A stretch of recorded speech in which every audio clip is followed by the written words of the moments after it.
अपने परिणामों को शुभ में अनुरक्त रखो और अशुभ से विरक्त रखो। 5 पाप, 4 कसाय और 9 कसाय ये छोड़ने योग्य। इसके साथ ही जो 5 समिति और 3 गुप्तियां हैं ये ग्रहण करने योग्य, क्योंकि आप अपने चित्त को शुभ में लगाएंगे तो शुभ में लगाने से ही हमारा चित्त, हमारा मन, हमारा वचन, हमारी काया अशुभ से बच जाएगी। क्योंकि एक समय में एक ही काम आप कर सकते। हाथ में माला दिख सकती है लेकिन आपके भीतर अशुभ चिंतन चल रहा है तो आप अशुभ में ही प्रवृत्त हैं, यह मान करके चलना।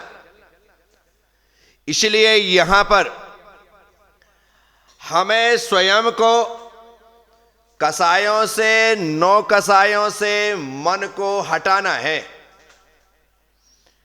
अभी सुबह से लेकर के शाम तक हमारी जो प्रवृत्ति है वो पापों और कसायों की वजह से बाहर की ओर है। लेकिन जिस दिन हमारी प्रवृत्ति समिति रूप हो जाती है, समितियां गुप्ती रूप परिणत हो जाती है, तो हमारी प्रवृत्ति जो है वो प्रवृत्ति निवृत्ति में परिवर्तित होकर के अंतरंग निवृत्ति का कारण बन जाती है। क्योंकि इंद्रियां, समितियां जो है वो प्रवृत्ति रूप है और गुप्तियां जो है वो निवृत्ति रूप है। इसलिए सबसे पहले पाप प्रवृत्ति को छोड़ करके, अशुभ प्रवृत्ति को छोड़ करके हमें शुभ में प्रवृत्ति करना है और फिर शुभ की प्रवृत्ति छोड़ करके हमें निवृत्ति को धारण कर लेना है। एक क्रम है। आप सोचे कि मैं सीधे के सीधे गुप्तियों को धारण कर लूं तो हमारे भीतर अभी इतनी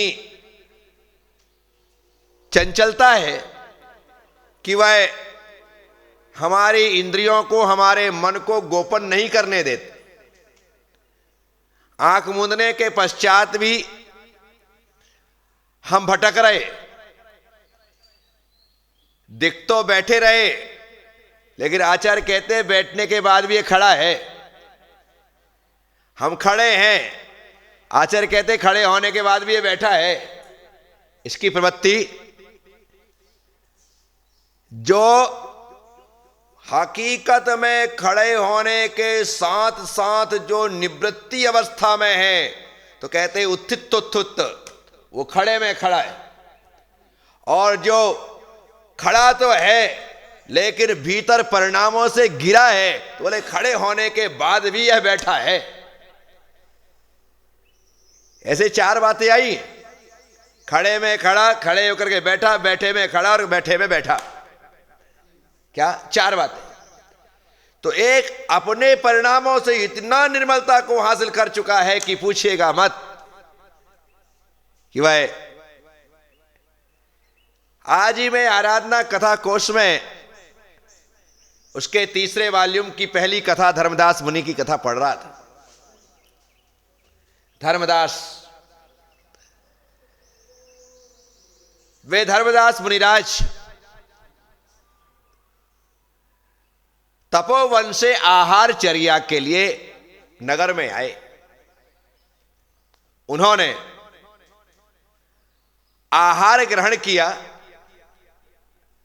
उतना ही ग्रहण किया जितना उनकी साधना के लिए जरूरी था। और आहार लेने के पश्चात वे तपोवन के लिए वापस चले। लेकिन कभी कभी दुनिया को रास्ता दिखाने वाला भी रास्ता भटक जाता है। वे मुनिराज इस रास्ते से जाना था तो वो भूल गए और इस रास्ते से चले गए। और रास्ता भटक जाने की वजह से उनका रास्ता दुरोही हो गया, उनका रास्ता लंबा हो गया। इतना लंबा हो गया कि थकान उनके ऊपर हावी हो गई। उनका गला एकदम सूख गया, जबकि आहार करके लौटे, और आहार करने के लौटने के पश्चात भी एकदम गला सूख हो गया है। अब उनकी स्थिति आगे बढ़ने की भी नहीं है।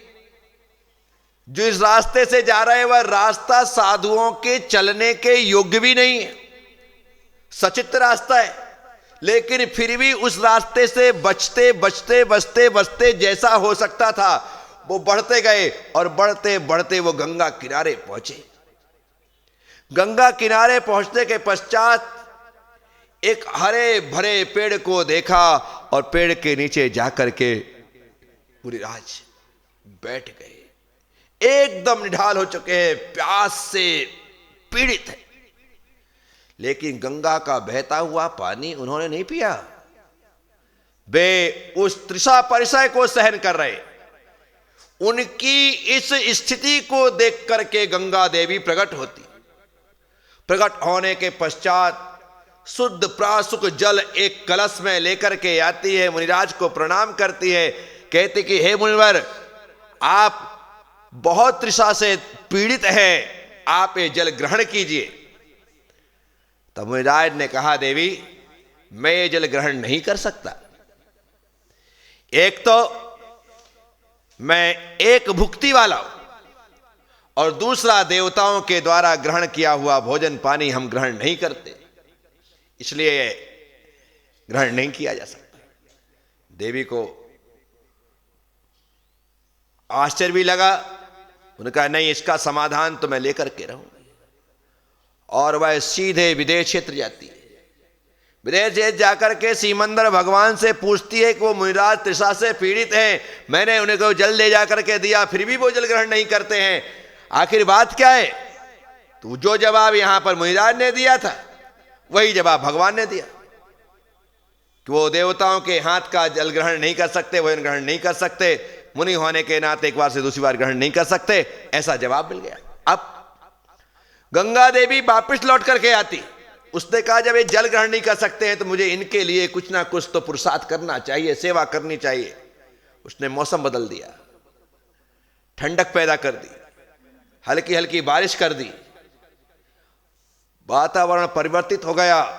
मुनिराज को उस मौसम की वजह से शरीर में शांति हुई, क्लांति खत्म हुई, तृषा की वेदना कम हुई, और वे अपने ध्यान में ऐसे खोए कि उसी समय 4 घातिया कर्मों को नष्ट करके केवल ज्ञान को प्राप्त कर लिया।